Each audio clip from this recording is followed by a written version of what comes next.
Good day, USA!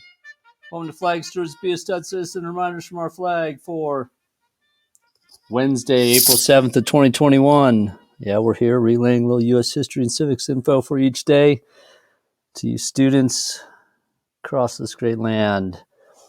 And before we kick it off, we always need to know where our flag at school or at home is at the right position or not. Today, we're another day of a national half-staff. It was extended on late Wednesday or late Tuesday afternoon into sunset for Wednesday, as per the U.S. flag code. When a House of Representative member dies while in office,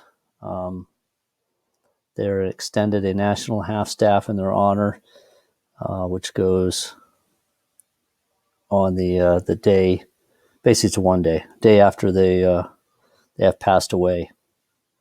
All right, today's historical moment from our flag recalls the Fall of Baghdad. On this date, April 7th, 2003, the U.S. was in the middle of the Battle of Baghdad, an important fight to take over Iraqi's capital city and remove its dictator. Yeah, what he called himself, a president, President Saddam Hussein. During the Battle of Baghdad, which lasted, according to most military sources, from April 3rd to the 10th of 2003, one significant and symbolic event happened on April 9th. Iraqi citizens and U.S. personnel from the Marine Corps pulled down a massive Saddam Hussein statue in Baghdad's Firdos Square. Yep, symbolizing the end of the Iraqi leader's dictatorship. Unfortunately, it wasn't really, because he escaped and he wasn't captured until December of that year, 2003. All right. So today's insightful quote from then Defense Secretary Rumsfeld, stated on April 10th, when basically we were proclaimed victory in Baghdad and a new interim government established as we'd run Saddam Hussein out of town. This is what Rumsfeld said. Saddam Hussein, who's now taking his rightful place alongside Hitler, Stalin, Lenin, Khrushchev in the pantheon of failed, brutal dictators, and the Iraqi people are all well on their way to freedom.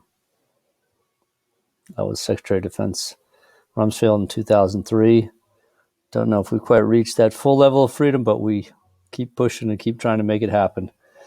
It's difficult when there's such cultural and territorial differences and just long-standing issues in that country, just like there is in Afghanistan. Today's fun from our flag pokes fun at Saddam Hussein and his poorly trained Iraqi forces.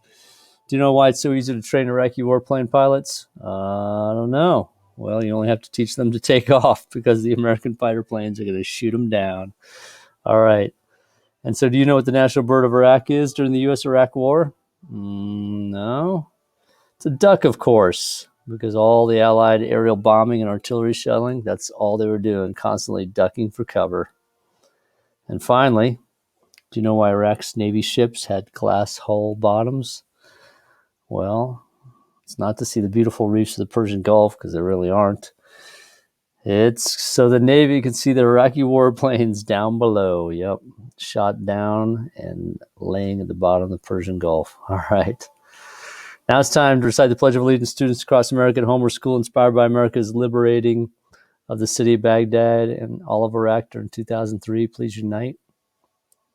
I don't know if it would be all of Iraq in 2003. Certainly there were many elements that went on for years to get rid of. Please unite and recite the pledge. I pledge allegiance to the flag of the United States of America and to the republic for which it stands, one nation under God, indivisible, with liberty and justice for all. That's it. That's our U.S. flag tribute.